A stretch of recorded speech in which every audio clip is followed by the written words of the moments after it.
Tusikubali kutenganishwa na siasa, tujirushe kwa mashimo, miaka 5, miaka 10, tuishi tukiregret kama watu wa Mount Kenya. I listened to one of us argue that this country is likely to be taken to peril, that we are likely to default in debt payment. That is irresponsible statement. The body I know, you should have foreseen that. You are an expert. By the time you are giving that commitment, Honorable Badi, those are things that would have been on your fingertips. Nasikia Sifuna anaongea na nguvu. Wakati unaongea mambo yangu Sifuna, ujue mimi ndio mwanzilishi wa ODM. So naenda pole pole kidogo. Mheshimiwa Rais, mimi ndio Sifuna. I think William Ruto is actually unfit for the position of President of the Republic of Kenya. Bring politics into the military. And for your information, hiyo Ruto must go, si kusema ati atolewe ofisi kinyume ya sheria. No. Watu is a clarion call in preparation for the general election. Ruto atatolewa kikatiba na uchaguzi wa 2027. Watu walikuwa wamezoea kugawanya, sisi hatugawanyiki, sisi tutakaa wote pamoja. Na tupatiane heshima. Tuna kama jamii, sisi ni neighbors, tujue vile tunaweza kuishi wote pamoja.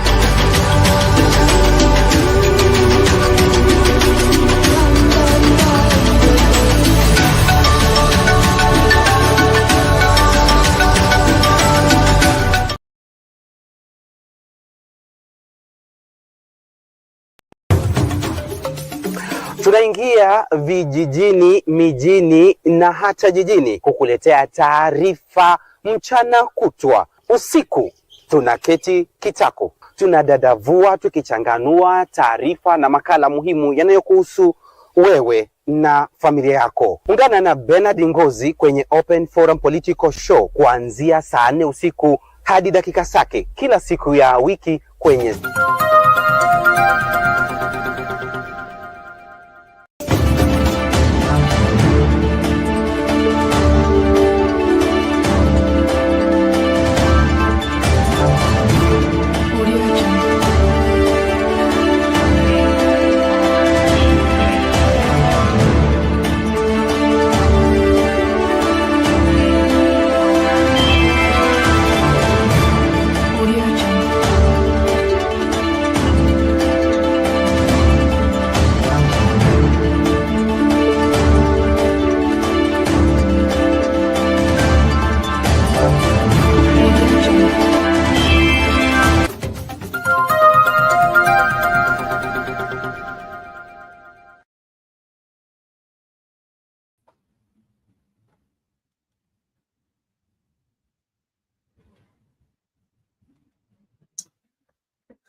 Good day, ladies and gentlemen. Welcome back for another amazing episode, another amazing moment to the experiments. Kama dawa.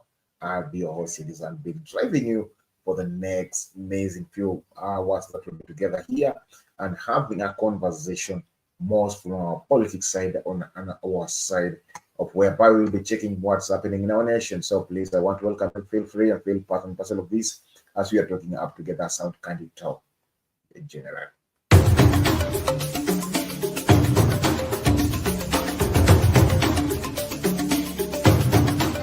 You are watching Sound Candid Talk live.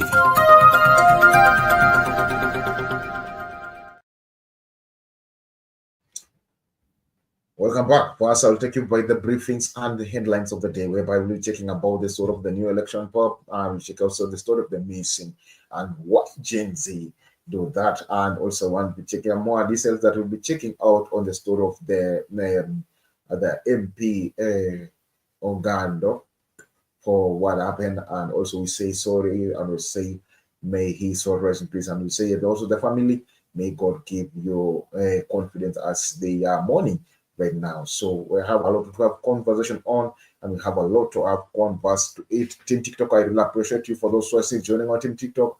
Continue to have the screen and share the live.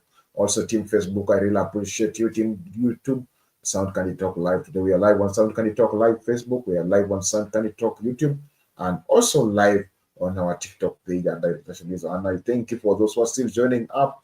The link to join up the show is on the comment section. Please, you can use the link to join up the show and be part and parcel of this as we are having the great conversation tonight. Let me begin with the great conversation tonight, whereby we will be start with the story of the Pope, and then we'll be coming about to the murder of the day. The new Pope story. This is what's happening in the new Pope story. I know things are not aligned up very well, but we will be getting more details and be continue being updated on what's not happening, or what's going on about the new Pope. So I want to welcome you all as we are joining up together, journey to work together as we are moving on swiftly to see what has been or what is going on. So these are the updates, and this is what has been going on throughout the day. The process of electing the late Pope Francis' successor has formally begun, with the Cardinals expected to take their first vote this evening. The Cardinals entered into the Sistine Chapel for the Conclave, a highly secretive and heavily steeped in tradition of electing new Pope. Brenda Wanga reports on the start of the centuries-long ritual that will see the Cardinals sequestered until they elect the new Pope.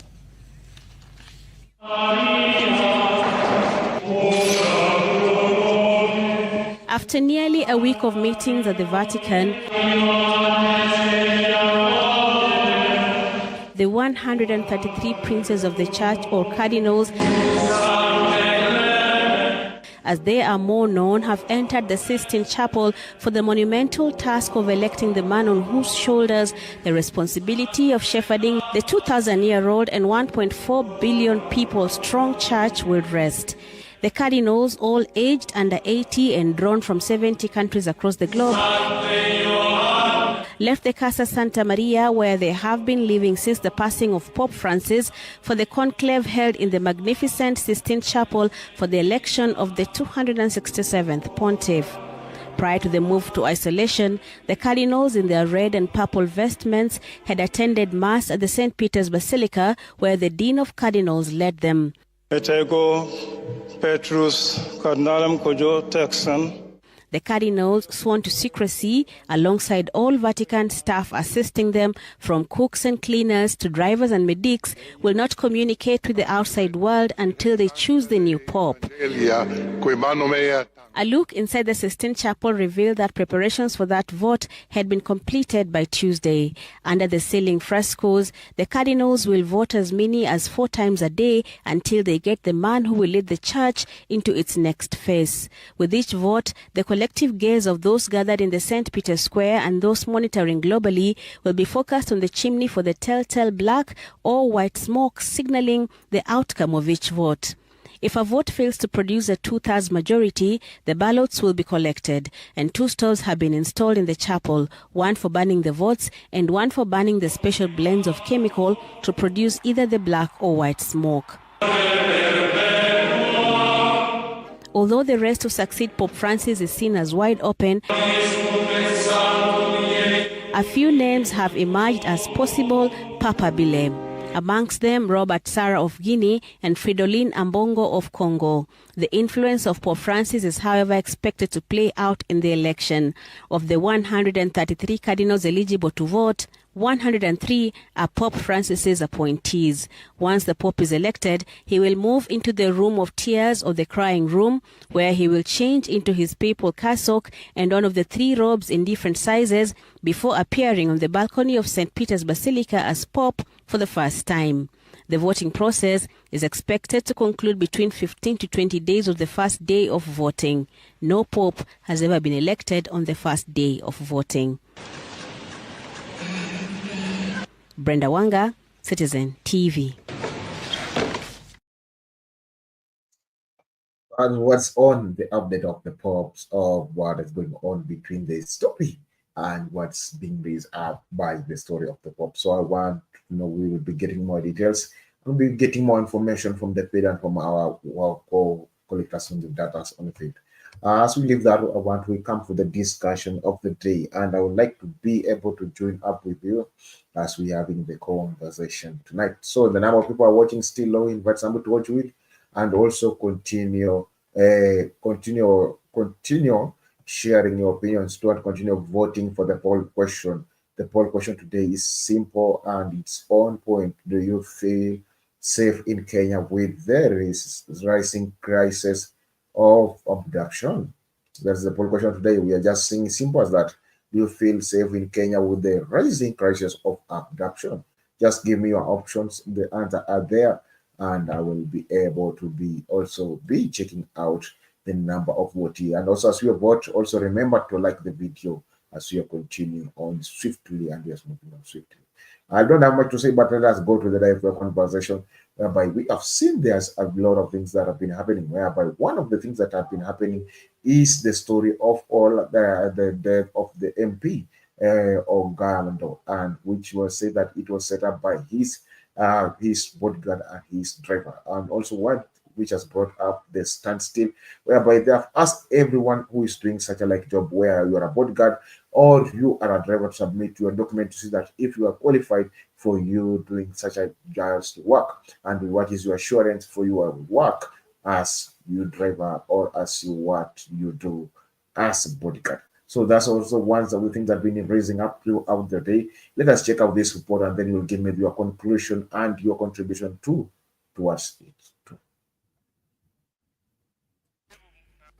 Turejelee taarifa yetu ya hapo awali ambapo dereva marehemu mbunge wa Kasipul Charles Ong'ondo Were, mlinzi wake na watu wengine watatu ndio washukiwa punde zaidi kukamatwa kuhusiana na mauaji yake. Idadi waliokamatwa kuhusiana na mauaji ya mbunge huyo ikifikia 9, huku waziri wa usalama Kipchumba Murkomen akisema polisi wanachunguza magenge ya uhalifu yaliyohusishwa na mauaji ya mbunge Were. Hebu sasa Franklin Wala atupe maelezo kuhusu msako uliofanywa usiku kucha kuwatafuta washukiwa. Uchunguzi wa kuwasaka waliohusika na mauaji ya mbunge wa Kasipul Charles Ong'ondo Were unazidi kupamba moto, washukiwa zaidi wakinaswa. Mlinzi wa marehemu kwa jina Alan Omondi Ogola na dereva Walter Owino na washukiwa wawili zaidi wakizuiliwa kwenye msako usiku kucha. Msako huo ulianza eneo la Mihango mtaani Kayole. Mshukiwa wa kwanza kukamatwa alikuwa Dennis Sewe Munyasi. Mshukiwa huyu akiwaelekeza polisi kwa mshukiwa Edwin Odwor Odhiambo maarufu kama Abdi Rashid eneo la Boston Mihango. Edwin naye alipokamatwa aliwaelekeza polisi kwenye chumba chake ambacho mshukiwa amekikodi kwa miezi 2 tu. Pekua za polisi zikaibuka na jipya. Hapa kulipatikana bastola 2 na risasi 9. Kulikuwa pia na viatu na mkoba unaoaminika kuwa mshukiwa William Imoli alikuwa nao siku ya tukio. Hii ni kwa mjibu wa picha za CCTV zinazochunguzwa. Washukiwa hao waliwataja baadhi ya washukiwa wanaozuiliwa na kusema waliahidiwa kulipwa baada ya uhalifu. Mlinzi wa mbunge Charles Were hapa akitajwa. Mlinzi huyo alikuwa ametajwa awali na mshukiwa William Imoli. Mshukiwa Imoli aliwaeleza polisi mlinzi huyo alimlipa shilingi 80,000 kuwafikisha watu fulani maeneo alikopigiwa risasi marehemu. Madai haya yanachunguzwa na ni miongoni mwa madai yaliyowafanya polisi kumkamata mlinzi huyo pamoja na dereva. Polisi walifika nyumbani kwa mlinzi huyo Alan Omondi mtaani Udhiru kuendesha upekuzi zaidi, huku simu za dereva na mlinzi zikichukuliwa kwa uchunguzi. Baadhi ya washukiwa wanadai tayari walikuwa wamelipwa shilingi 850 kwa sarafu za dola. Baadhi ya pesa zilipatikana chumbani kwa William Imoli. Waziri wa usalama Kipchumba Murkomen akisema baadhi ya waliohusika walikuwa wandani wa marehemu. This is a very heinous crime that was done in a very cavalier manner, involving people that ordinarily some should have taken good care of the interests of the member of parliament. And so uchunguzi wa mauaji haya pia ukitaka kubaini aliyepanga na kutoa pesa zinazotajwa. Hii ndio sababu afisa mkuu serikalini anachunguzwa kuhusu mauaji haya, polisi wakitafuta msururu wa pesa kuanzia mwanzo. Kufikia jioni ya leo, mshukiwa mwingine mkuu aliyehusishwa na kesi hii kwa jina Abel Ocheng amekamatwa jijini Nakuru na kufikisha idadi ya washukiwa kuwa 9. Washukiwa waliokamatwa leo wanasubiri kufikishwa mahakamani. Vitu vyote vilivyopatikana katika operesheni hii vitafanyiwa uchunguzi zaidi, huku wapelelezi wakiwatafuta washukiwa zaidi. Franklin Wala, runinga ya Citizen, kutoka Mihango, Kayole. Hiyo ni ripoti ambazo zimewajili na zinazidi kutokea from Kayole, and I would like to hear what do you do, or what do you believe in, or what is your opinion about that? Thank you for those reports. And we have seen that we have lost at least 9, and then there are 9 people who are being expected that they were victims from the case. And also, apart from the 9 people, we can see also other people are contributing towards it. But what is more so sad is that the biggest number of people who are being mentioned inside the team, they are the people who are most trusted by the MP. They're the people who are supposed to guide the life of the MP. You have seen the bodyguards being mentioned more than 2 times with one of the people, and they are saying he give out 80,000 for the person who was asked them to deliver the people at that point. Then we have seen that one of the people that have been arrested from Viola, that he's been found with a gun, and also with a bag that was on the scene or was seen inside the scene that day. So those are one of the evidence that the police have decided to collect the data with using them. And we have seen it raising up. Also, we have seen it trying to bring up the analysis, whereby we have seen that the police, they're trying to bring up the people who are done that, or who people who did it on the set or on the screen. So I would like to hear from you. What do you think about the story? What do you feel is it, or what does it feel that is being hiding from? What do you feel that the police, they have achieved to get the truth, or do you think that the truth is being hidden from? Because we are trying to check out what was the issue that made the MP to be killed, or even those people who are trusted by the MP to come across back, not protecting their duty, but going against their duty, which is one of the things that has created a lot of issues and has created a lot of commotion over and over again and over again. Let us check out this as we're having the conversation towards that also. To the top story of the hour, the Directorate of Criminal Investigations, DCI, has ordered Homa Bay County politician Philip Nahashon Aroko to surrender immediately to the nearest police station in connection with the murder of Kasipul MP Charles Ong'ondo Were. DCI officials have confirmed that Aroko is now considered a person of interest in the ongoing investigations. It comes as police arrested 5 more individuals, bringing the total number of those in custody to 9. Among those arrested are the lawmaker's bodyguard and driver, who are detained in Nairobi during a night-long operation. Franklin Wala reports on the operation that saw detectives recover several crucial exhibits, including 2 pistols.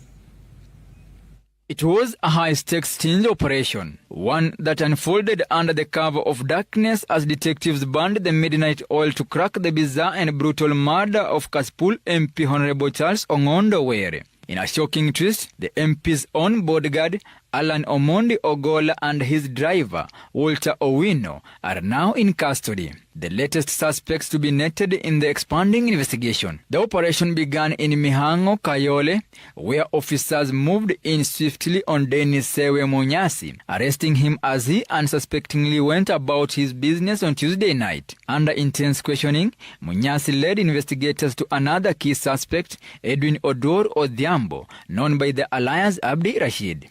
Further grilling of Edwin revealed more than just names. He led detectives to his rented house nearby, where a painstaking search began.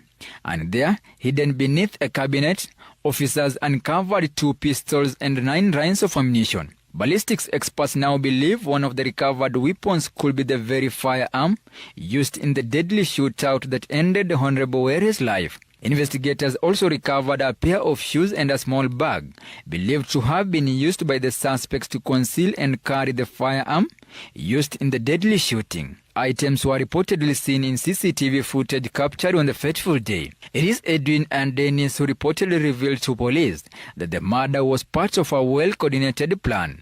One they say involved none other than Honorable Were's own bodyguard and driver. These explosive claims echo earlier allegations made by the first suspect, William Imoli, who was arrested on Sunday. Imoli told detectives he had been paid 8,000 shillings by the MP's bodyguard to drop off unidentified individuals at a petrol station near the crime scene just moments before the fatal shooting. He claims that that's why his vehicle appeared in surveillance footage from the area, a detail now central to the investigation. Detectives are now working to verify these accounts and match them with forensic findings.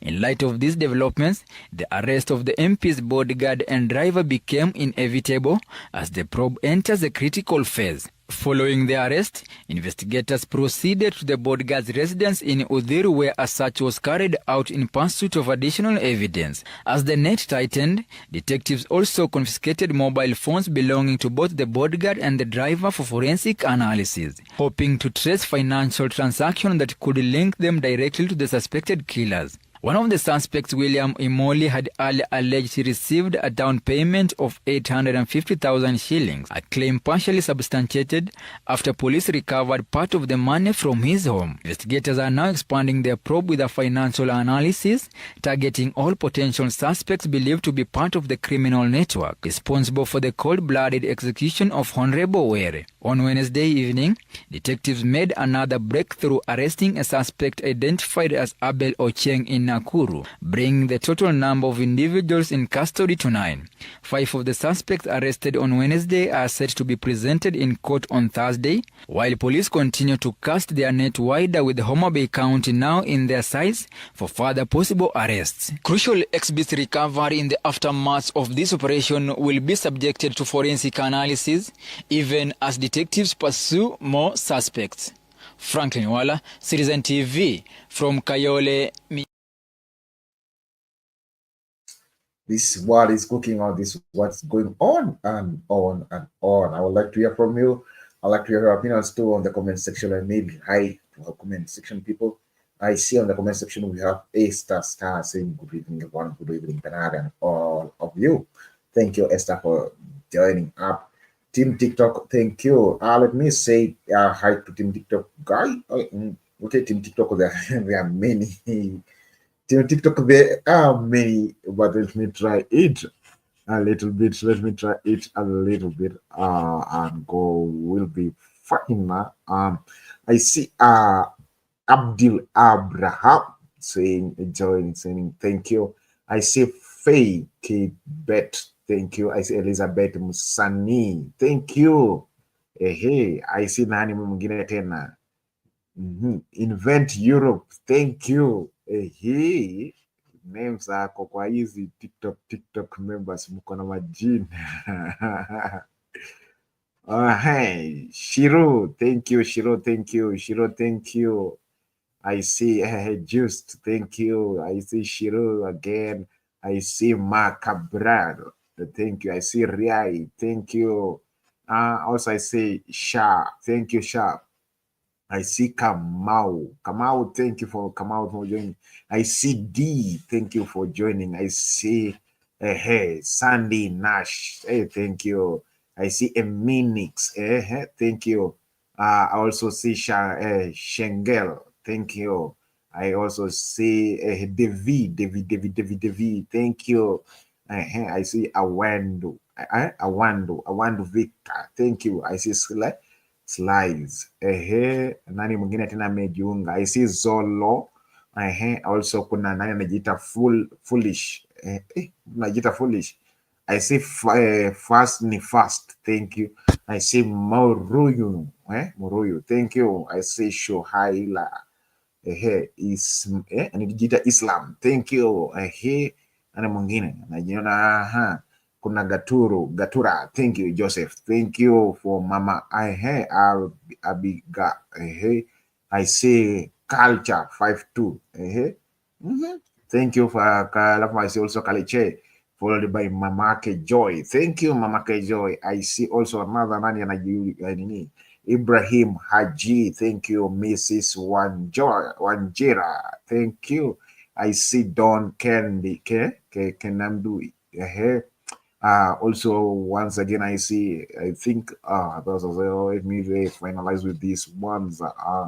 The last one is Stanley. Thank you, Stanley, for joining up. Stanley Nayo. Thank you for the team who are still joining up. I'll be checking up your comment section. I'll be reading them out, and I'll be continuing sharing them out also as we have in the great conversation tonight as we are still moving on. I say Mary Wainaina, those are team YouTube, anasema kwamba hi. Thank you Mary Wainaina Thank you for those who are still joining up. Please just tell me where you're watching us from. Also, I'll be shouting out and giving out shout out to you. And I'll also be inviting other people on board to have the conversation. I want to welcome you. Let us do the analysis a little bit before we bring in. I see Lalaisi in the building, and also seeing other people are still joining up. So please ask you to join up the show so that we can continue. I see Mama anasema Salamia Moi anasema kwamba hey, salamu nai gia watu wangu. Okay. Please let us join up and we'll just have the conversation together. So let me break it a little bit down as we are still moving. And I see Lala is in the building. Lala, thank you. Lala, how are you? I'm well, Shadizo. How are you? I'm fine too. Yeah, good to see you. Happy how are things? Anything going on that we need to know apart from what you shared with us? There are lots going on, and that's why I wanted to break down, and then you will come in a little bit.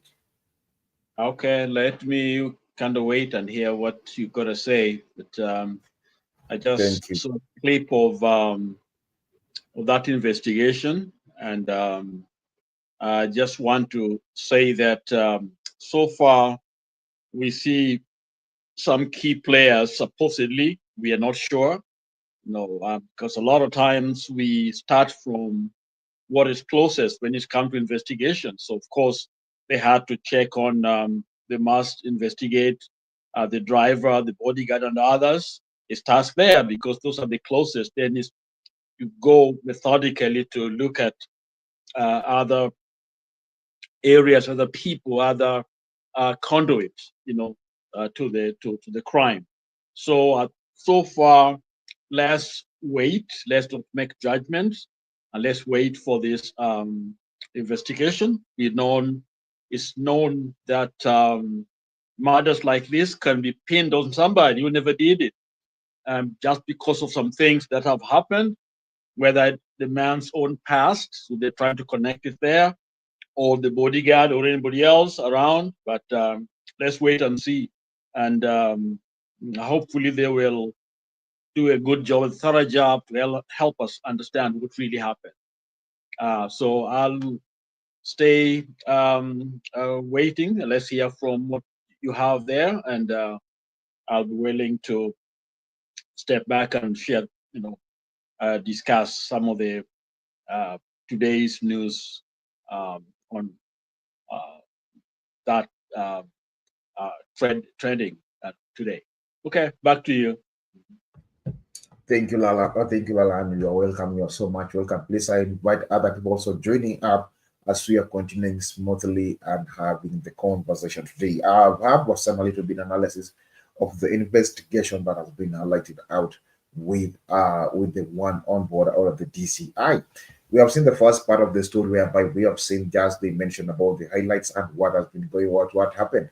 But now we have seen the story from the DCI is coming up with the raising up other plans or other mentions. Whereby we are saying one of the things been mentioned from the story or from the part of it is Philip Nasher.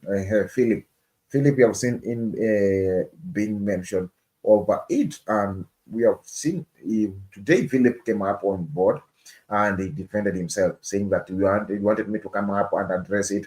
Now I'm here to address it. Now tell me, why are you looking for me, and why do you want me to come and speak about this? So he has speak out after being followed, but he didn't speak it out earlier. So this is also one of the questions that people are asking. Many people are asking themselves, why did he came earlier? What didn't he came earlier? He just come right now so that he became giving his response towards also that.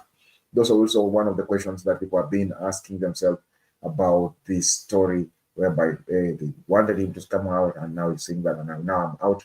Now why? What are you people saying about this? This is also what Philip I say today. And apart from Philip, we have seen other people like Alan Omondi has been arrested. Also, we've seen Dennis being mentioned on the story. We have seen Edwin being mentioned in the story. We've seen Imoli he may mention the story, but Molly defending himself that saying he was just a taxi driver, he was paid the money to drop some people to where the scene of the action was, and that's how a car was seen in the CCTV at the place where the incident happened. So we also have seen that, and we have seen it as he complains towards it also. Apart from that one, I've seen other people speaking all it about, and I'm seeking more more investigation story going on. You've seen one of the people has been arrested, and we have found he was given a cash of 850,000, whereby they have been managed to get some of the money from his apartment, which is something that is so evidential whether the person was given the money. This is so serious, and we still need to hear from what are Kenyans also saying. Do you think that this is what it is, or do you think this is something that's being hidden out? Because it is being seen, continue being following. They wanted to notice, or they want to see who is the man behind it all, and they want to know who has been facilitating the money and giving out the money for the MP to be killed. So this is one of the stories that the factor tree that is still growing up and still moving on from one point to the person to the next person to the next person, which is so serious and which is so shaming. I want to hear from opinion from you too, as I'll be checking out the response, or I'll be looking up on the response from the video of earlier, whereby Philip responded to what the information, but once I want to hear from you all, Steam Sound Can You Talk. So please give your comment section on the field pack, and also I'll be reading them and also going through them. And also, if you can join up the show on Studio, come up just one-on-one and have the conversation. Just join up the show and come up. Let us have the conversation together as we are moving on swiftly. The link to join up the studios on the comment section. Click it, allows Steam to configure your audio and to configure your video. Then you'll be here having the conversation with us as we move on swiftly and smoothly. In the meantime, I'm having Lala. I want to hear from Lala. Lala, what is your opinion also about the investigation? I've just hold it a little bit, but I can learn to hear more from you. I'm a little bit far removed from it, but these are early days of investigation, and I think it's better for us to remember that all these people are innocent until they're proven guilty. There's always this idea that when somebody's mentioned, then there must be something, as they've done something. And here's a case where I think we need to step back, because we know our investigators, they don't do a thorough job. Especially if they know exactly what has happened and they don't want to say anything, because a lot of murders are unresolved. This one, I think they're moving a little faster for all kinds of reasons. I think most of us know some of the reasons. So the question is it done correctly? Is it there's some innocent person getting, roped in when actually they may be innocent? So let us give them time to methodically show us, demonstrate to us exactly what happened. And I think there should be someone explaining to us from DCI, how they got here, because of this. This is a public, figure. So it's okay to give, general information, not specific one that may jeopardize the investigation, but at least they can let us know. We probably have done that, because I'm not privileged to know what's going on. But they can let us know these are just suspects. We are still investigating, or there's some leads that we are working on, at least to help us, rather than allowing speculations. Because a lot of times people just speculate if they don't have proper information. So I think the DCI can help us. At the same time, they don't want to jeopardize the investigation, so they can't say much. But still, we can know, because this is a major issue, and how we handle this will actually be a testament to how people perceive the nation. Because this is a worldwide interest. A lot of people are interested to know because they have heard of security issues. They want to see how does Kenya handle a situation like this one. And so let them, do their job, but let me do it well. And so there should be no monkey business, so that we can know exactly what went on. So that's my comment for the time being. Let's be cautious, but at the same time, they should be able to let us know what's going on step by step, and then we can make up our mind on what to say. Okay. That's what I like to say about it. Back to you, Shadiza. The only what I saw was just that little bit that I came in the middle, and there's a video that you put in there, so I don't know the details. Just get the details. Let us check out this. There's still more information that we are getting from all the sites, and I want to check out this clearly. Then we'll have the conversation also, all of us, to this.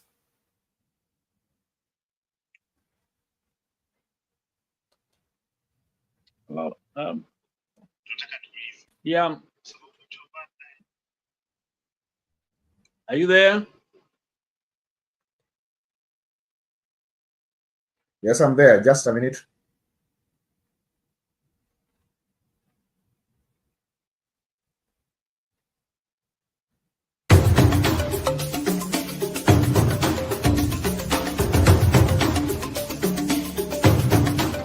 You are watching Sound Candy Talk live. Ready shortly here on the broadcast. On the same, security agents are closing in on powerful network of influential and well-connected individuals believed to have orchestrated and bankrolled the assassination of Kasipul MP Charles Ong'ondo Were. Interior CS Kipchumba Murkomen now says detectives are deploying sophisticated surveillance and forensic tools to trace the gang's communication and financial footprints, a network that chillingly includes some of the MP's own trusted aides. Seth Olale reports on the ongoing dual operation sweeping across the counties of Nairobi and Homa Bay. A high-stakes manhunt is underway for key collaborators, including the suspected mastermind behind the brazen assassination of Kasipul MP Charles Ong'ondo Were. Interior Cabinet Secretary Kipchumba Murkomen has confirmed that those under investigation include individuals who were once close aides to the slain legislator. And it will shock you to note that this is a very heinous crime that was done in a very cavalier manner, doing people that ordinarily some should have taken good care of the interests of the Member of Parliament. Detectives from the DCI's Elite Special Operations Unit have now marked Nairobi and the Nyanza region, specifically Homa Bay, as critical zones in the widening operation as the net tightens around the suspects. Anyone who is trying to harm another Kenyan, not just the Member of Parliament, for any citizen, we have the tools and the abilities to be able to arrest them. Increasing the suspect communication trails and unraveling the financial web that links the network of those implicated. Murkomen says the assassination was orchestrated by an organized criminal network with access to significant financial resources, but with advanced level of intelligence, technology, and public collaboration being heavily relied upon. Perpetrators of crime will be brought to book. Some which have been arrested and others, their collaborators who will be arrested anytime soon, will be brought to book. They will be, they will be an example. CS Murkomen spoke during the commencement of the Upper Eastern Jukwaa Usalama Security Assessment Forum that is being held in Meru, Tharaka Nithi, and Embu counties. With the fatal shooting of the Kasipul legislator, the late Charles Ong'ondo Were, causing both political and security storm, the Interior Cabinet Secretary Kipchumba Murkomen says security agents are rushing against time to ensure all perpetrators are brought to book. Said Olale, Citizen TV.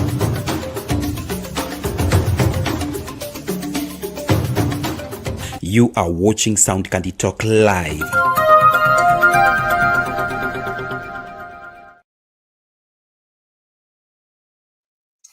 So, Lala, that's what also is going on behind the scenes and behind the bars and behind everything. So, I would like to hear from you and also hear from everyone who's still joining. Thank you for those who are still tapping the screen for Team TikTok. I'll also be sharing your comments and I'll also be welcoming you very soon on board. But what I want to hear from Team comment section, let me check out Team comment section. Team Facebook, we are still low. I would like to hear from you and also be liking to hear from everyone that's watching. Please, we are watching now a good number. I would like to hear your opinions too on the comment section as we are moving on shifting. Lala, you have seen that video. What can you speak about that? Yes, I saw the clip. What I'd like to say is that I had Morcomen talking about the sophisticated tools they have to arrest or to investigate or to bring these people, the criminal, to book. What I don't understand is why these sophisticated tools. I've lost you, Lala. I've lost your audio, please. To during Mandamano, to bring the policemen, those who had the others, to book. Did they have them? That's one question. Number two, this man, before he died, made several reports that his life was in danger. The question is, if they knew they had all these gadgets, why couldn't they use them to, first of all, to verify what was happening when this man, complained? Because if he complained, it means there's a network that was moving. There's a charter. There are times when there's some alert is given, the U.S. will give it. Those there are charters that are going around. There is a discussion of something happening, and usually you see bombing and all that because you intercept the communication that goes in the planning stage of all some of these things. The question is, it seems as if these so-called systems are used when there is a particular interest or survival of some candidate or they have some stake in it, but not for all Kenyans. Because here is a Kenyan who was a leader, an MP, saying, my life is in danger. Okay? And the question is, the comment should ask to tell us, what did they do? Did he really go and complain several times? Clearly, there are clips showing this man did report and complain several times. Nothing was done. So the question really to Murkomen, now his name is Murkomen, is why is this sophistication is selective to only work for certain cases, and even right now, it's not even as important as using them before the incident so that other people could be saved. So those are the questions that I think I have for Morkomen, and the fact that they claim to have all these gadgets. These gadgets should have made us much safer, especially when you talk about forensics, working on the finances, crimes, and financial dealings, and networking.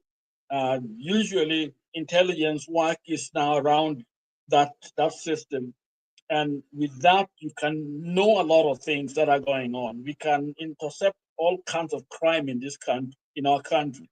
We can actually arrest so many people in corruption cases can be resolved, very, very quickly because it's a network there. But they chose not to touch them. So it's as if we condone criminality. We are pretending to work, when we have the tools, but we don't use those tools to help our people.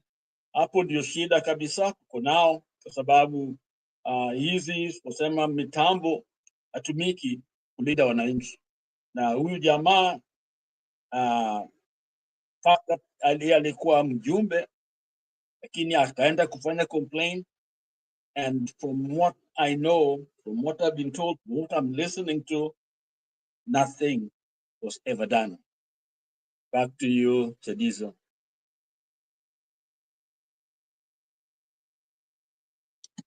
I think I'll hear from you, Lala. Unanisikia? Can you hear me? I can hear you. I think you're quite faint, so I don't know.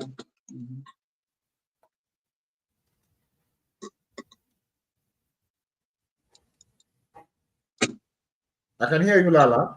Don't worry about that. I can hear you very well, and you are clear. Lala, you have spoke much. Also, there's one thing that's going on. Lala, I want you to check this clearly.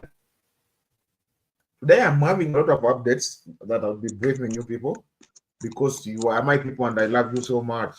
I want to get full information over this story as we are moving on swiftly. And let us be careful and let us be keen. Let us watch this. Let us check this out as we are moving on. This is one of the things that has happened. And there's some people has been mentioned out. And let us check out this.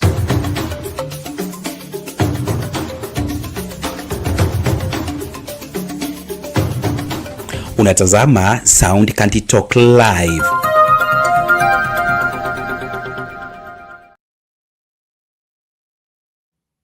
To the scenes of where people have been hacked, people have been maimed, and there's nothing that has taken place. Now, the situation that we are in is very unfortunate. I don't want to talk about it because it's under investigation, and I want to leave it for the police to do their job. They summoned me to come. I am here. If anybody has anything that wants to ask me, I'll be ready to answer it. Okay? But I want to tell the people of Homa Bay County that the politics in that county has been turned into madness. It is not politics. It is staggering. And I saw the governor pushing so much for me to be called here. She's even making calls to the police for me to be called here to make a statement. She has achieved it now. But if she has something that she's sure about, then she has to push for me to come here. I want to tell her that we're changing the politics from thuggery to civilized politics in that constituency. Because those who fight people, those who kill people, those who maim people are employees of the county government of Homa Bay. They are on her payroll. She's never talked about anything. But she's achieved this one, that she has pushed for me to be here. I know the main reason is because of the burial. All right, we're going to get more of that news.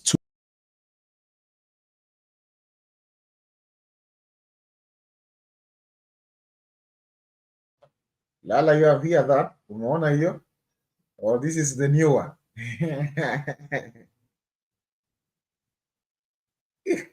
Hey, that is the new one. The story is still going up. Yes, the story is still growing up. The story is still piling up. Well, I will now take you now details. When the details come, I'll be dropping them every minute, every time. This is also what has been going on.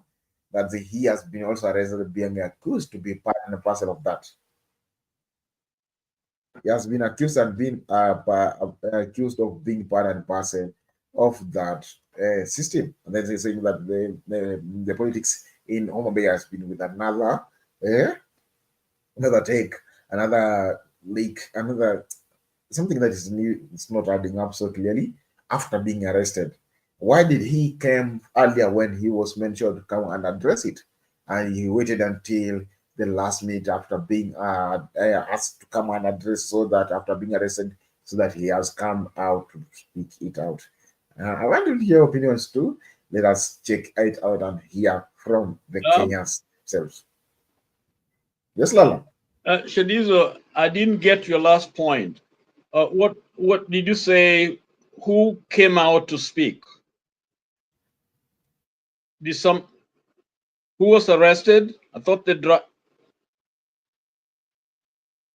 who else has been arrested? A question to you. Can you hear me? Hello? I can hear you, Lala. I can hear you. Okay, we have this man. Yes. So what happened? He was called today. He was called on DCI today. The governor insisted that he came to speak, or it's come to speak about the issue of the dead MP, but he dragged a little bit, and now he came out today later. Then he spoke about it. So it seems like also he's being incriminated to be part and parcel of the line, which he's saying that is like the politics of Homa Bay is taking another turn, which is not right. So we have seen it also. It's one of the things that is coming up news. Well, they have not yet ascertained is part and parcel of it, but also this seems that they want also to say that that man is part and parcel of what's not happening or what's going on. But we are not sure. The man, hold on, the man came on his own to speak about it. He has come today after being summoned. Okay. Yes. Okay, there are all kinds of reasons why people come late. Some can be fear, can be because they're part of it. There's all kinds of reasons. So right now, let's just figure out what is really going on. If it's coming, going, that's good. So we want to find out why he was afraid or what is it that is hiding. So my thinking is that we shouldn't judge him quickly, not knowing what information he has. Because you see, I love our people. I love when we come out and speak. But sometimes we do more harm than good, especially when we come up with theories that don't make sense or half-baked information. We actually make things worse. And I think that's one of the areas where we got to learn. If you're going to fight this fight to bring our country back, we can't just join the other side we are trying to criticize. Because when you give false information, when you accuse people, you don't have whole facts, there's no difference between us and them. So I think we have to be very, very careful. Yes, we gotta speak, we gotta call them out, but let's just be careful. Let's make sure we have enough facts. The man coming, let's find out what he has. He maybe has very valuable information that is necessary, that's needed. And this is why I think this is a time to discover what's really going on. So let's all be patient. Yeah. Is the man in Nairobi or in Homa Bay? The man is in Homa Bay. Homa Bay. Okay. Okay.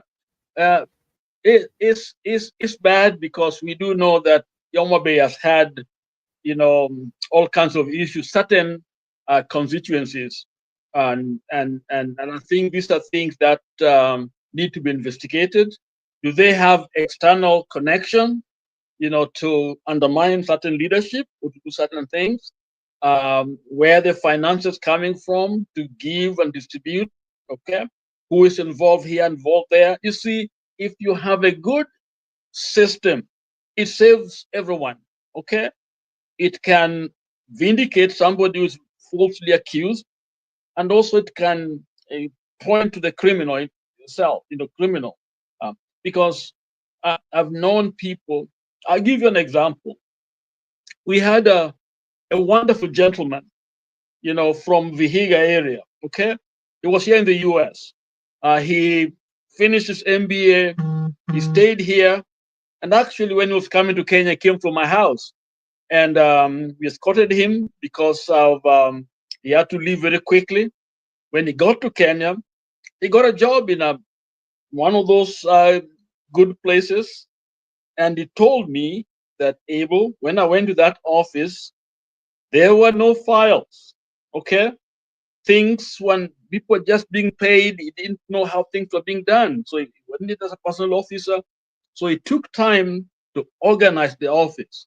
So he said, Abel, I would go in the morning to do the work and try to organize, create a system in this particular company. It's a parastatal, whatever. But then what he was surprised is people came to him and started,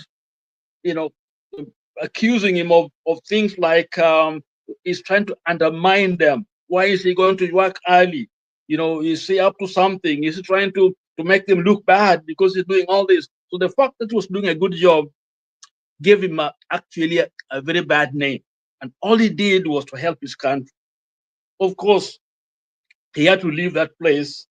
And of course, somebody was noticing him doing a good job. They gave him a big place. I think it was at one point he was in charge of Utalii College. Okay, so what I'm saying here is that the fact that somebody's been accused doesn't mean they're criminal.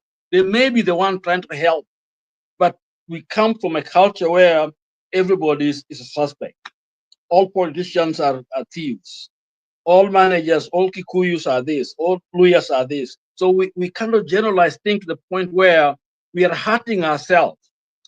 Let us go by the merit of the case. Let's wait, let's listen, let's ask questions, brave enough to ask questions. Let's not just talk and we are not asking any question. Because look at what we are doing now. We know there are wrong things, but you see, we just pretend that they'll go away. Things will just get better. If we just go to 2027, things will get better. They won't get better. 2027 is not, and that's what we've been saying. Every electioneering period, tunasema mambo itakuwa mazuri. But actually, they had no structure to get us there. My argument has been, if we let this government stay till 2027, that is too late. That has been my argument for a long, long time. And I'm still holding on to that. Okay? Unless the system, those who went to the system, are working towards those fundamental truths about democracy, about good governance that can help us to get there. Or else no election will do it. Yes, someone may come and do it, but they're going to be a dictator. Okay? They'll come in, abolish everything for some time, then create an institution again to work. But right now, the constitutions have been collapsed. I looked at, I think at Homa Bay, they're building a state lodge for, I think, 250 million. I don't know if that's true or not, but they're building something, a state lodge. And I'm asking myself, Kisumu State Lodge is an hour away. Why spend money putting up another building with money, with the staff? The president will not even stay there a night. Why are we spending such money when actually there are farmers on Lake Victoria that can be able to use that money? There are just groups of young people, youth, that just want something to do. And then you're putting a building up for the president in Homa Bay when there's another one in Kisumu. I mean, I don't understand it unless I'm something is wrong with me. But to me, I don't know. Kenya Suka Merogwa. Google and find out. I saw that it is 250 million. Okay, these are the things that are really bad. Okay, so the system has to change. And let me say this. Let's say Mbadi. I think in my own little brain, one of the best brain we have had. He explains things better, understand what's going on economically better. He is a man for the job. But when you're in a system that is rotten, it doesn't matter what you do. And I'm sorry that the system is rotten even on the other side. You look at the other group on the other side, the same group. We're accusing this man, and yet, like, that time tulikuwa nasema makanga na dereva wote wafanya nini? You know, kufa dereva kufa makanga. Now Makanga is now the leader. Makanga is the one leading, and some of us moving that side. So what is wrong with us? Those are my problems. So when this type of investigation is going on, it comes sarakasi too. Okay. Yes, we are hearing names. They are, they're telling us who they are, but we want to know, where are those funds coming from? What is the underworld like? Who is who in that world? That has never been given, period. They call names here, tell us to do this and that, and things just quieten down. Let them give me an example where investigation go beyond small people around. That's where it's going to end. So I'm not very optimistic of what's going on. But so far, if they are on the lead and wananchi are putting pressure, maybe we'll end up somewhere to find what's really going on. Yes, Homa Bay has some issues, which we are concerned, we are condemning it. That is my home, okay, so I know exactly my home very much, okay, very well. But it is what certain areas are worse than others. And we must get to the bottom of some of these problems. Thank you. Back to you, Tedizo. Thank you, Ala, for that submission. This is great. Please, in comment section, let us do this. Let us continue sharing your views, sharing opinions too, because they matter to so much as you're moving on swiftly. Okay, I want to try to. I will to bring a little bit controversy to the conversation there. I will change the conversation a little bit to check also the other pending issues a little bit so that we can move on together. And one of the issues that I would like to check is about the story of the abduction, which has been having the suggestion of 450% in Kenya. This story is being, the number is being raising up so much, and it is so seriously and is so alarming. I want to check out this, and then we'll have the conversation together. Steam sound can talk as we move on swiftly.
This is what is happening. I would like to hear from your opinion too. I would like to hear from you, and I'd like to hear from your conversation and from your side. Please also continue to give me your briefings. We're deciding as we are moving on swiftly. This is what has been going on. This is what's been happening so much. I want to hear from you. I want to hear from your opinions too, because your opinion matters too. Please give me your opinion as you're moving on swiftly as you continue building up the nation. Okay, I would like we listen to this.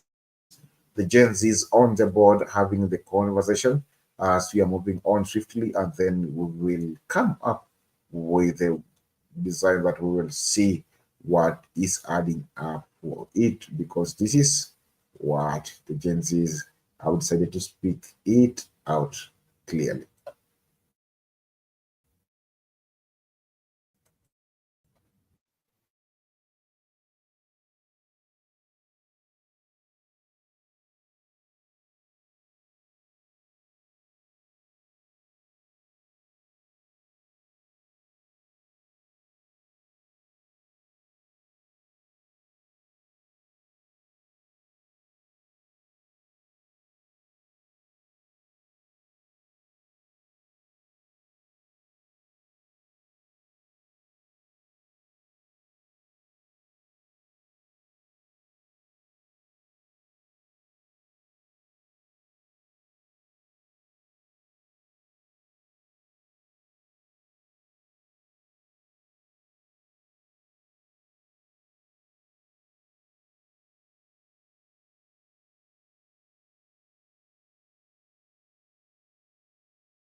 Talk about Gen, but And welcome back to Jeff Live here at Citizen Television.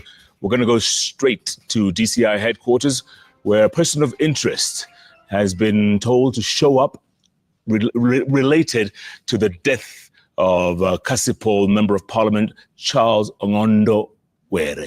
Let's listen in. Security organs to the scenes of where people have been hacked, people have been maimed, and there's nothing that has taken place. Now, the situation that we are in is very unfortunate. I don't want to talk about it because it's under investigation, and I want to leave it for the police to do their job. They summoned me to come. I am here. If anybody has anything that wants to ask me, I'll be ready to answer it. Okay? But I want to tell the people of Homa Bay County, the politics in that county has been turned into madness. It is not politics. It is thuggery. And I saw the governor pushing so much for me to be called here. She's even making calls to the police for me to be called here to make a statement. She has achieved it now. But if she has something that she's sure about, then she has to prove a push for me to come here. I want to tell her that we're changing the politics from thuggery to civilized politics in that constituency. Because those who fight people, those who kill people, those who maim people are employees of the county government of Homa Bay. They are on her payroll. She's never talked about anything. But she's achieved this one, that she has pushed for me to be here. I know the main reason is because of the burial. All right, we're going to get more of that news to you as soon as we get it. But the person of interest there appearing at DCI headquarters on Kiambu Road. All right, let's go on to our topic of discussion on the bench. It's a loaded bench, and we want to talk about issues that are affecting us right now. Mark Oko, Kasmil Mkuri, Reverend Caroline Kiarie, Muhammad Abdullahi, and Wanjiro in the house talking about the issue. Reverend, let me go to you first, right? Member of Parliament gets assassinated in traffic in the nation's capital. And Kenyans on Twitter are celebrating. What is wrong with us? Because, in recent times, it has become evident that a large portion of Kenyan population, and now we no longer talk about but Kenyans in general, are experiencing a profound emotional fatigue. And it's not so much as intolerance, but rather exhaustion and collective weariness that has set in, that is born from years of maybe neglect and responsiveness from those entrusted with leadership. Again, at the end of the day, we keep on asking ourselves, are they really actually, is it celebration, or are they responding to something? Yes. First of all, thank you for having me. This is a death that affects my political party, and I had met the legislator. But in the question that you asked, we have to be brutally honest with ourselves. Because in a country where 9 out of every 10 unemployed people are youth, in a country where a cabinet secretary sells people to extractive agencies, the youth must definitely be angry. In a country where we have corruption in the billions in the national youth services, in a country where a government borrows money in the name of the youth from the IMF, the World Bank, the youth must definitely be angry. In a country where children are studying under trees, while president and his cronies are running around gallivanting in choppers, and members of parliament are spiting whatever the youth are doing, the youth will definitely be angry. In a country where the government orchestrates the deaths of young people, and when a media house reports the story, the response of the government is to capture 4 young men on the World Media Freedom Day. And when it gets to the floor of the legislative house, the response from the legislators is, people die all the time. We just sympathize and move on. Most definitely the youth are gonna be angry. In a country where a person who defiles a 4-year-old child is offered presidential pardon, released into the open, while young people whose only offense is stealing chicken for survival still are held in remands, the youth will definitely be angry. In a country where abductions have risen by 450% in the past year, perpetrators of police brutality cannot be brought to book, they still walk around in guns, and the members of parliament cannot do anything about it. But when it's one of their own, it suddenly is a matter of national interest. The youth will definitely be angry. Jeff, in a country where femicide, an ever-rising crime in this country, is treated by throwing 100 million shillings and the formation of a sham task force, it will definitely be angry. So this question that you're asking is just but an exposition of what ails this country. And that's why tonight, coming from the Orange Democratic Movement Youth League, I have come to sound a Daniel-esque warning, as it was written on the wall, if the frog will go wrong. Many tekil upar sin. To every defender of this, of a rogue regime, your days are numbered. God has weighed your kingdom, and it shall be divided to the Medes and the Persians, who are represented by youth, trust, and public integrity. Are you angry? I am very angry. I am angry because the political class has created the margin between themselves and the people of Kenya, that somehow their lives are more worthy than the ordinary citizen's life. That we can die on the streets and it's right because we are ordinary citizens. But for them, it is a big. This has also been said by the economic advisor of the president. So this is why Kenyans are angry, because we are looking at what's happening in the political side, and it's corruption, it's disregard for the people of Kenya, disdain for the right to life. And then we are looking at it, and that is going to center the interests of the people of Kenya, because currently that is not happening. People are being arrested for mere filmmaking. People are safe planning for us who have experienced 24 years under the dictatorship. We cannot allow ourselves to go back into those dark days. This is why we are pushing so hard to birth an alternative political leadership for this country. Mohammed Abdullahi, this anger, this intolerance is not going to end well. Jeff, probably so. And there's no reason or there's no rush to ensure that it ends well unless justice or unless it delivers what the people of Kenya yearn for. For the member of parliament, I might be among the few, but I hadn't heard of him before. But the moment his name came up, you would remember that a lot of his constituents started talking, sorry. A lot of his constituents started about how his campaigns, both in his first term and in his second term, had had a lot of death waves, and a lot of people had died in his campaign period of those things. So a lot of his death from a majority of Kenyans stemmed from the story or the backstory that was given by the people in his constituency. That injustice, probably people are trying to say that this death might be justice to all of the injustice that had happened out of his campaign and out of his term in office. So I think unless there's the justice, or unless we get that justice that people yearn for all the wrongs that have been committed against young people, all the killings, all the abductions, as my colleagues talk about, people will celebrate whatever they see to be justice to all the wrongs that have been committed against them. Marco, this celebration of death, or people's deaths, or people's loved ones' deaths, that's not what we used to be as Kenyans. What went wrong?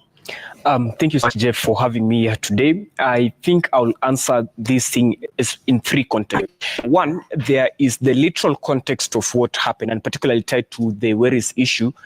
Two, there's the social context. And three, why is this happening, especially the celebration? Now, one, the literal context as to what is indicating to politicians is this. If you tie this to what is happening contemporarily, say the physical aggression from people throwing the shoe to a president, from a hang of goons who Selassie, and even if you tie it historically to and even beyond this country, the thing that happened to Trump, to Lincoln, Kennedy in 1963, what fundamentally then comes to politicians is this: no matter how much protected you are, whether you're the president of the USA, whether you're the president of Kenya, whether you're a member of parliament or governor, if there is anybody out there who has an aggressive intention to kick you out, they will ultimately do it, whether it is aggressively or subtly. Look at somebody just throwing a shoe to the president, and it gets him directly with all those security people around him. Two, the social context of why this is happening. You need to assess, now, one, what is happening is we have a mob psychology. And when you're assessing a mob psychology, I'd said some other day here is that there are two things. One, things are not assessed in form of singularity. What do I mean? When people castigate, say, a Lachi, when they look at Ong'ondo Were, do not typically look, if people are assessing Jeff Koinange today, they do not assess Jeff Koinange singularly on what you do here, if there are people to discuss on social media, but they ask, did this Jeff Koinange support the fight bill? And brings me to the second characteristics of mob psychology. Does it offer euphoria? This is something that we cannot detach, especially in the social space. People are looking for that which offers euphoria. People, when they are talking about the death of Ong'ondo Were, when they talk about Elachi and all these other politicians, they do not talk about them in the context of what they do, primarily do, but first they look for that which will really offer us euphoria. Thirdly, why is this happening? In my own assessment, I think there has been inadequate national reconciliation process between the political class and the young people since the inception of what happened during the Gen Z process. I don't think there has been some great intentionality from the political class to form a national reconciliation process, especially in regards to what happened to the Gen Z. And why? Because if they're looking into their political prospects, if you start such a discussion, it may not come into their benefit. Okay, I know you want to respond, Roger, real quick, but before I do that, are you Catholic? Anybody a Catholic? No. All right. We just got breaking news from the Vatican. You know, today was the first day of voting by the Cardinals in the Conclave to see if they could come to a consensus and vote for the next Pope. Well, literally, there's some black smoke billowing from the chimney, which means no Pope yet. No Pope yet. But we'll keep you posted. It's going to be a few days still, but for now, black smoke, black smoke. All right.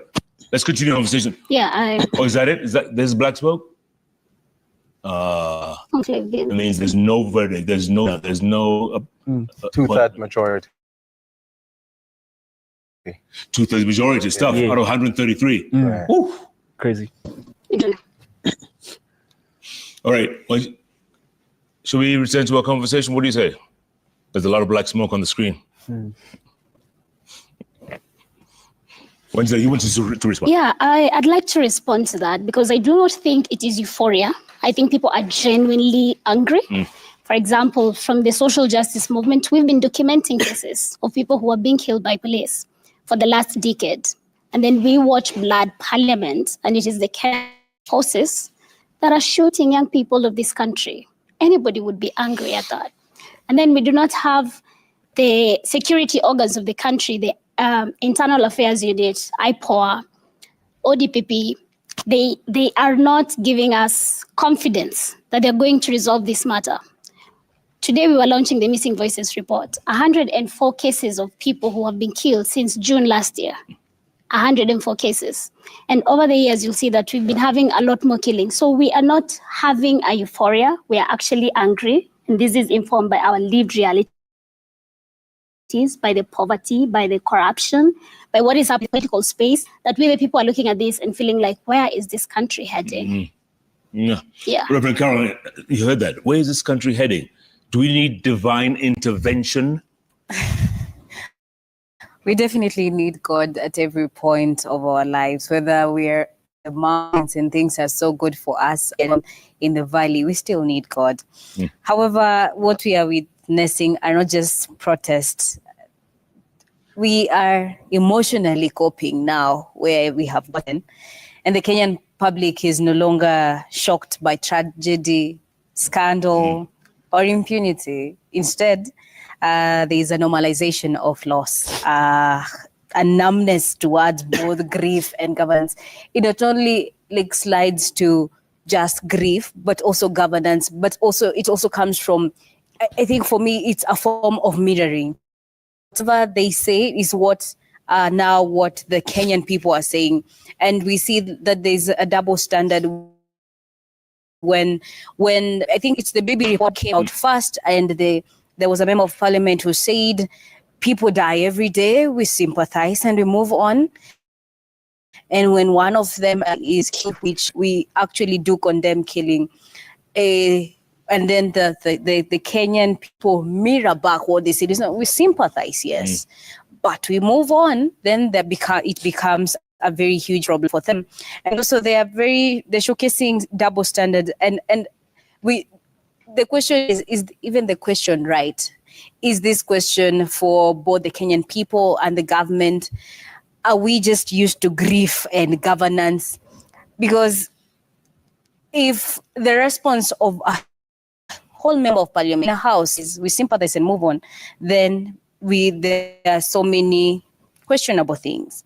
We've also had the remarks that appeared to dismiss public concern, including statements implying that dissatisfied citizens should consider leaving the country. I think we also had that at some point. And in such a climate then, when the same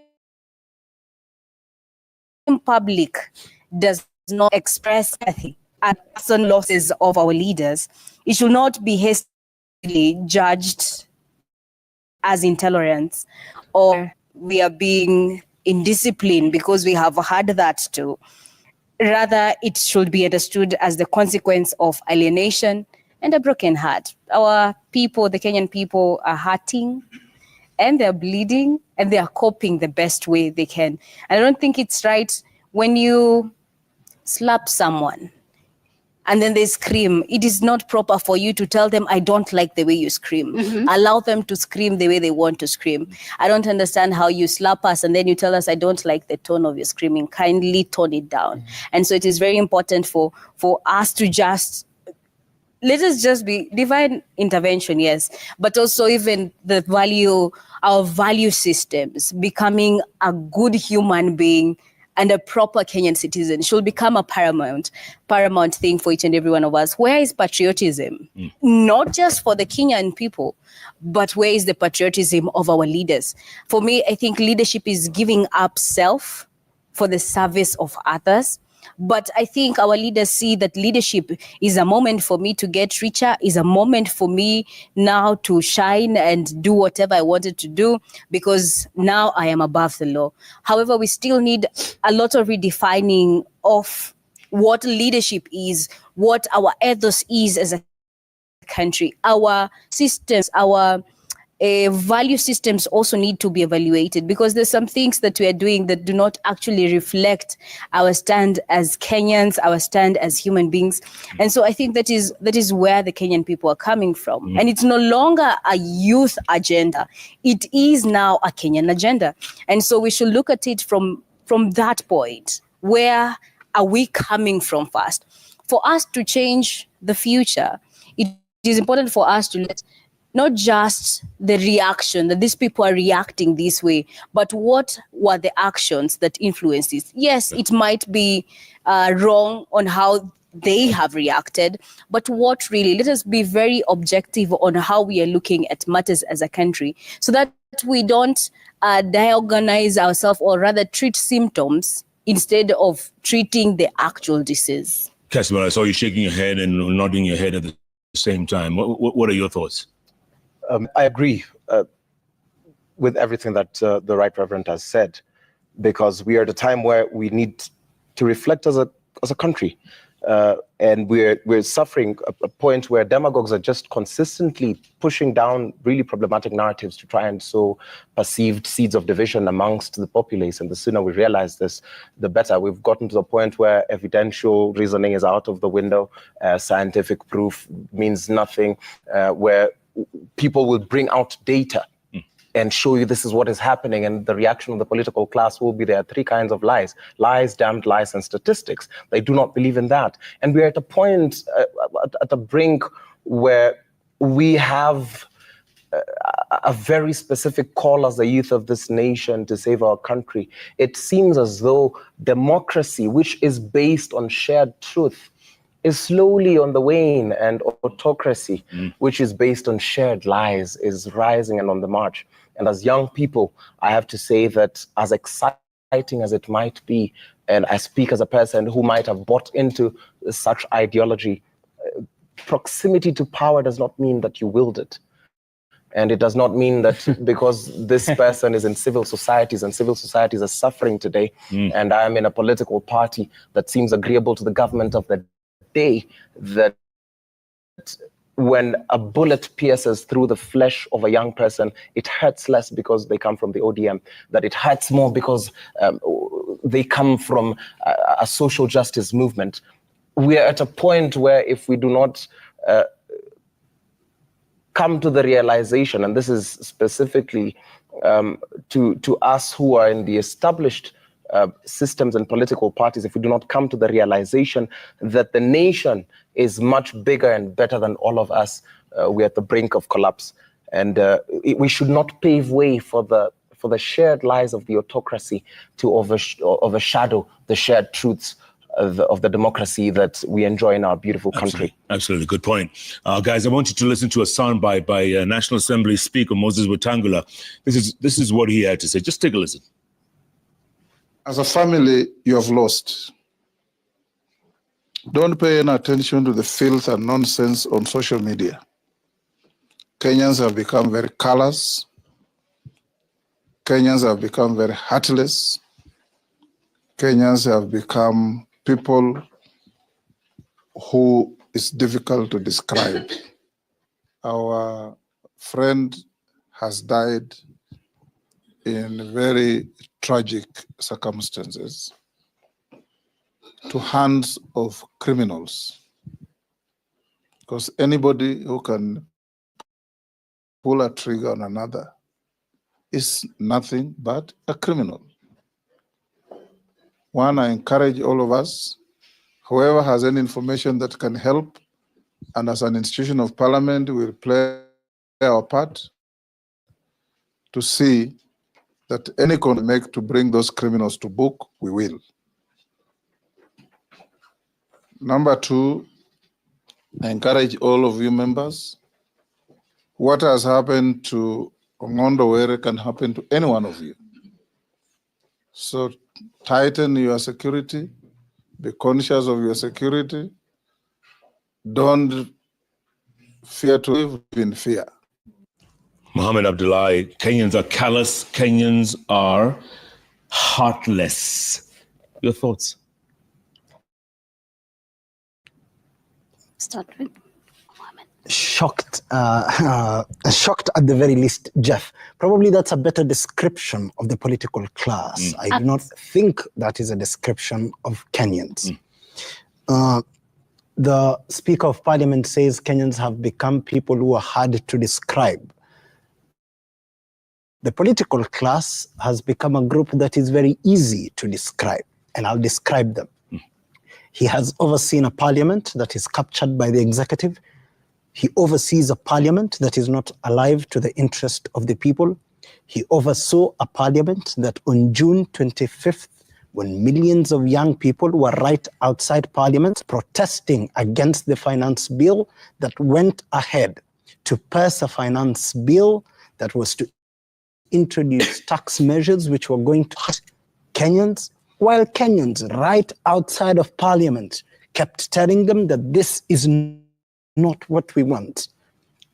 So Speaker of Parliament, if there is anyone who is heartless, I think it's the person who wanted to introduce extra tax on Sari Paz, on baby formula, I think that's the person who is heartless. If there's anyone who is heartless, it's the person who described the deaths of young people on parliament grounds as deaths happen every year. Deaths happen and people die all the time and we move on. So, so I think the Honorable Speaker speaks for the political class. Those are the people who are heartless. I think a lot of Kenyans are people concerned, people who love this country, people who just want to live decent, affordable lives, who want to take their kids to school and afford 3 meals a day. Mark Oko, your thoughts? I saw you nodding over there. Yeah, I think before I respond about what the speaker was raising about, I think, one, I want to give a personal response, especially to my fellow panelist here. You know, Jeff, in politics, you can either be factually correct or you can be popularly correct. And sometimes in the short-term haul, many people tend to acclimatize to be popularly correct because they think being factually correct is a very long-term game. And this is something that my good brother has been, I think, struggling with, and Caswell Makori has been struggling with the idea of trying always to be popularly correct. And I think the challenge with that is because in politics, the moment you detach from that which people are familiar with you, you experience an exponential growth in terms of popularity. And remember Samuel, I think he will be a good example for that. Caswell's rise, especially in this political space, was due to his liberal nature in terms of... But there's some Gen Zs who insist that Caswell sold them out. Yeah, that's why I want to respond to this, is that he started out as a liberal, you know, in terms of running around, being just away around nation media. Then in the process, he decided to become a moderate, to join the systems. Then he changes again when, I think what happened, I think he released some press statement the other day. Now, when you are inconsistent and you detach from that which people are already with you, you now sound not so genuine. And this has risen to so many commercial activists around this in Nairobi, people who are pretending to be actual activists, but just taking the advantage to be popularly correct. Now to the social media thing. Why do politicians don't take the Kenyan people seriously? I think the person to blame is the Kenyan people. Why? Place the ball in the social media. What the politicians are saying is that, and I addressed this in another platform, the Kenyan people are very principled on the social media space. They are very principled. But when they go to the ground where they meet the actual people, there is no replication of that. I'm telling you, Jeff, today, in social media, the favorite candidate will be a Maraga Umtata candidate or a Maraga Matiang'i candidate. But when you go to the ground, they would attach themselves to these candidates whom they do not so socially loved. Ask my good friend here, who is Wanjira, who is an activist, if she calls for a public forum, say at Uhuru Park, to these same people who are supporting whatever she's saying on social media to come, they will not come. But for these so disdained politicians on social media, if they call political rally, of course, the external factors such as mobilization, these people will turn out. Secondly, why don't the political class want to, especially these young people on social media, is because for their political prospects. Because when they start that engagement, the fear is that there will be a discussion on generational shift, and it will serve to the exit of some of them. Of course, this will happen at some point, but I don't think it is in their interest to expedite this process. So fundamentally, what I'm trying to say is this: unless we see a clear replication of what we see those Kenyans who are so socially principled on the social media space and on the ground, these same young people who are telling you, oh, we don't like person X, person B. When you're a politician, you go to the ground. These are the same young people who are asking you for handouts. Then you're like, should I take these people actually seriously or not? Let me give Casmo a chance to respond before I go to break. There's some who say you sold out to Gen Zs. Right. And I think I anticipated this question because I sort of was writing. I don't know why. But I would like to say to my brother, Mark, that debate and disagreement are at the core of any true democracy, and that argument is necessary. That's why I take all sorts of criticism in stride. And being in the ODM Youth League does not necessarily mean that we have some specs that the other Kenyan does not have. We do not buy bread cheaper because my party leader is Raila Amolo. We do not add fuel my car cheaper than we have at MOU with the current existing party. But this is a country that is going to be left to us.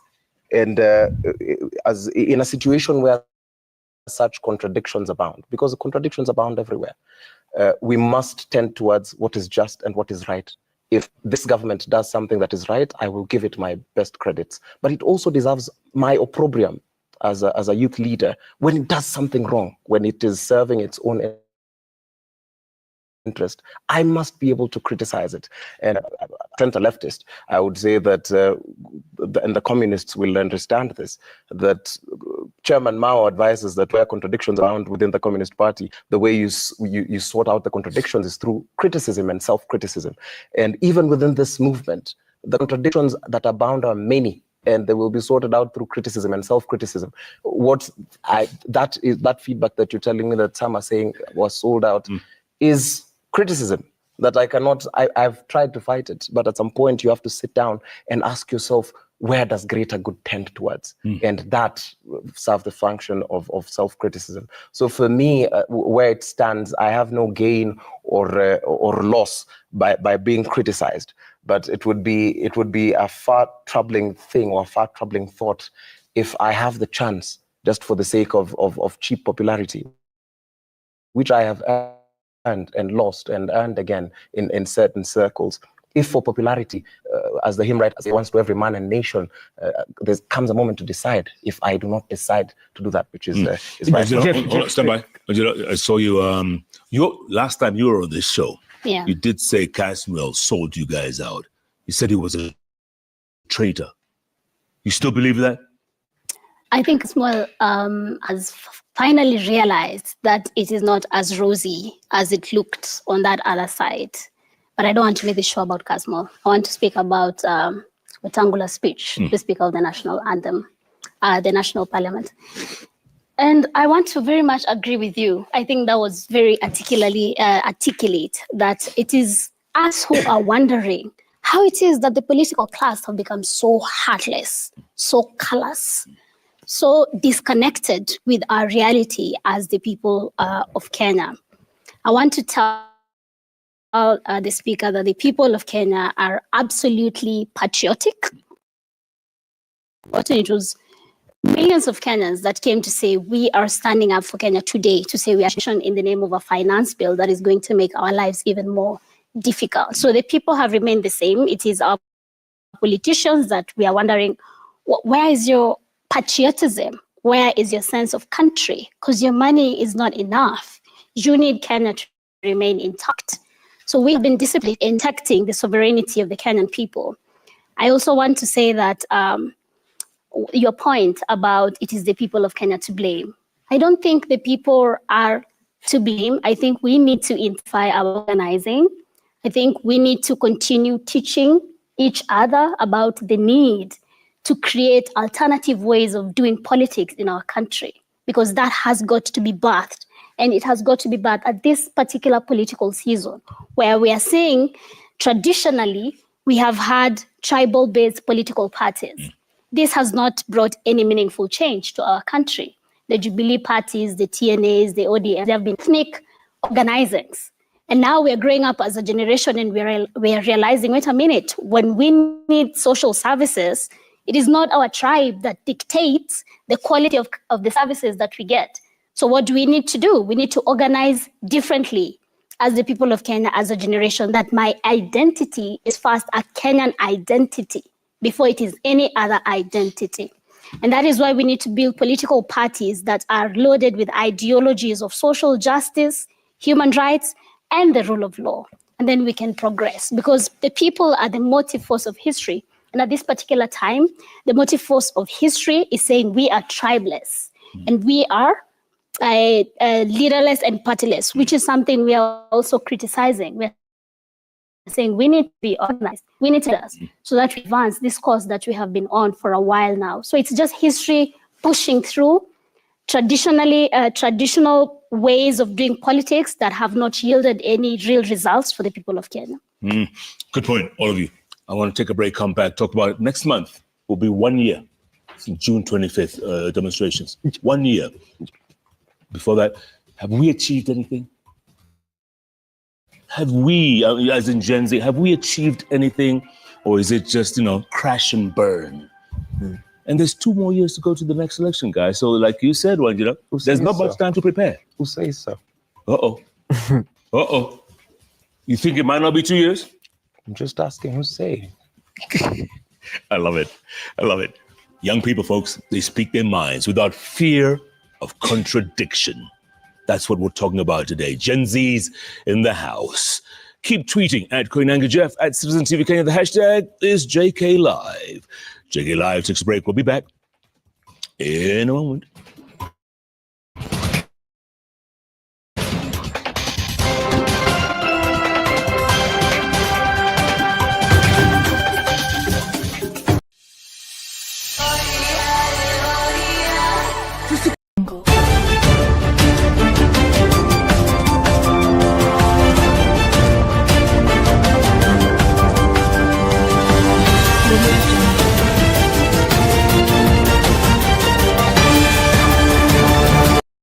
Tonight, the show that gives you an opportunity to air what you feel and think about the latest development on our political front. Well, a lot is taking place so far.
Tunaingia vijijini, mijini na hata jijini kukuletea